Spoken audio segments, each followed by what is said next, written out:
book A Caribbean Mystery, a Miss Marple mystery by Agatha Christie. Chapter 23, The Last Day. And the evening and the morning were the last day, said Miss Marple to herself. Then, slightly confused, she sat upright again in her chair.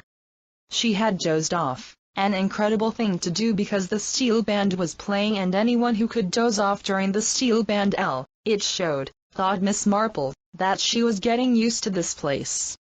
What was it she had been saying? Some quotation that she'd got wrong. Last day? First day. That's what it ought to be.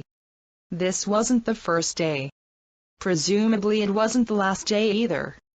She sat upright again. The fact was that she was extremely tired. All this anxiety, this feeling of having been shamefully inadequate in some way. She remembered unpleasantly once more that queer sly look that Molly had given her from under her half-closed eyelids. What had been going on in that girl's head? How different, thought Miss Marple, everything had seemed at first. Tim Kendal and Molly, such a natural happy young couple. The Hillingdons so pleasant, so well-bred, such what is called nice people.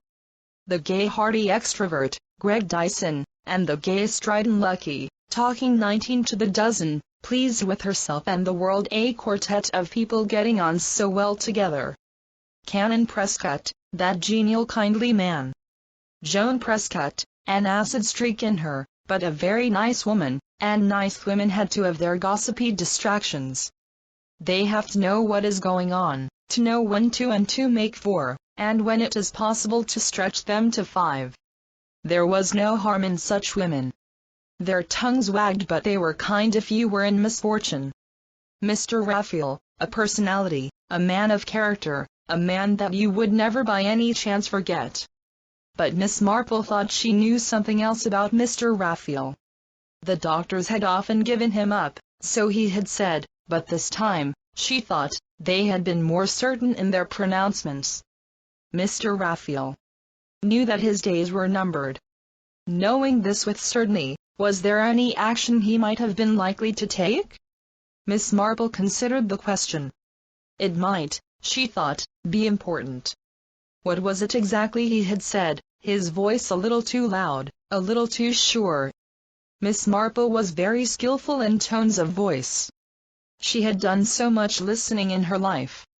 Mr. Rafiel had been telling her something that wasn't true. Miss Marple looked round her.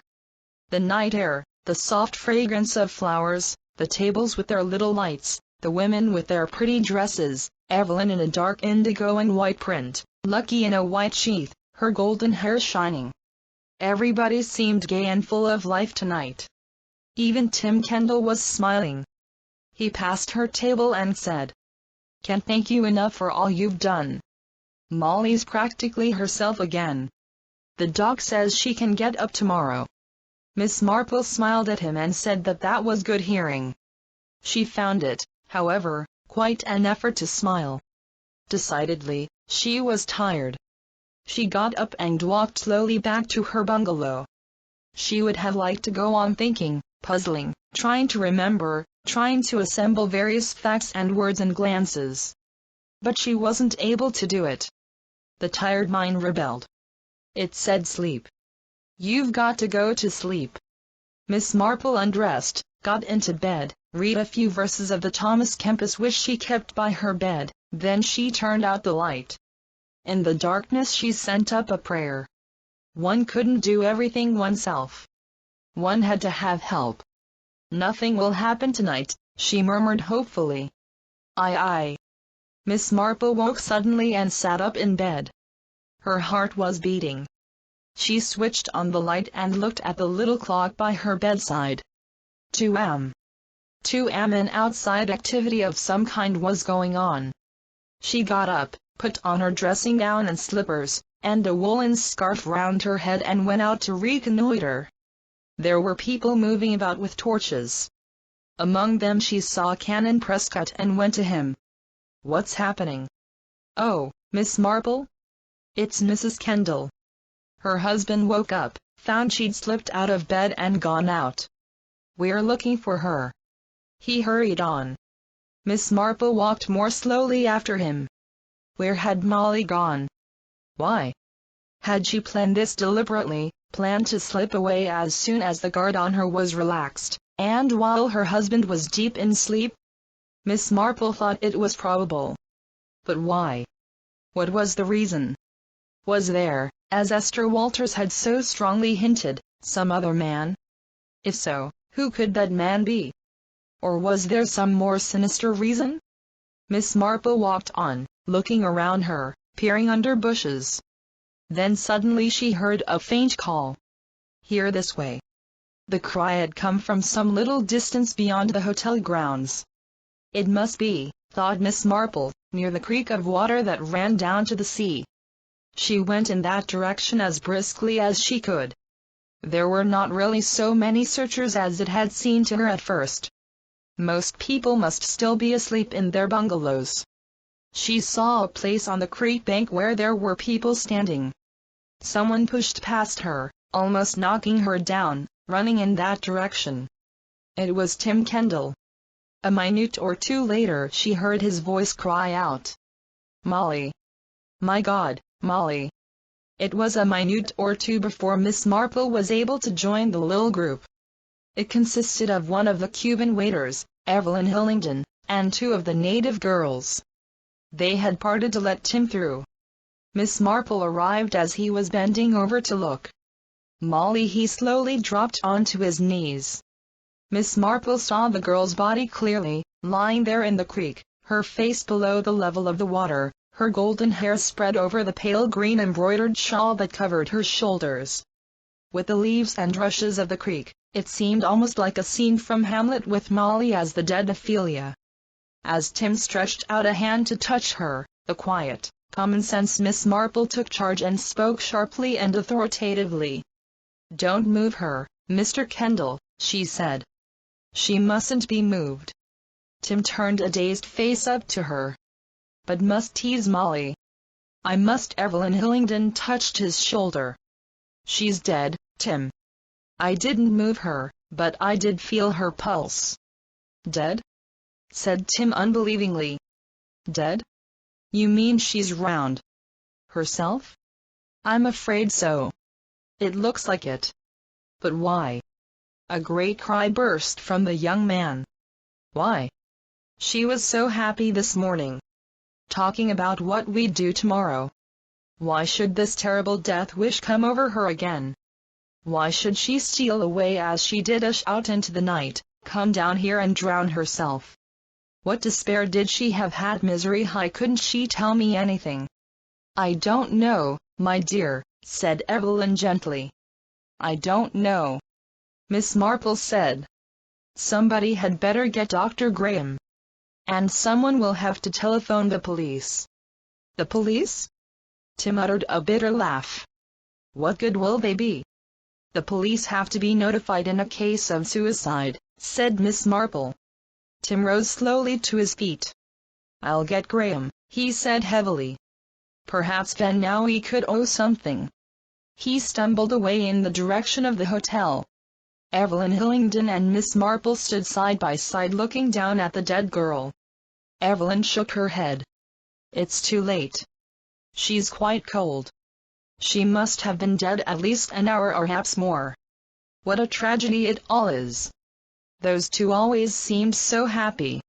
I suppose she was always unbalanced." "No," said Miss Marple. "I don't think she was unbalanced." Evelyn looked at her curiously. "What do you mean?" The moon had been behind a cloud, but now it came out into the open.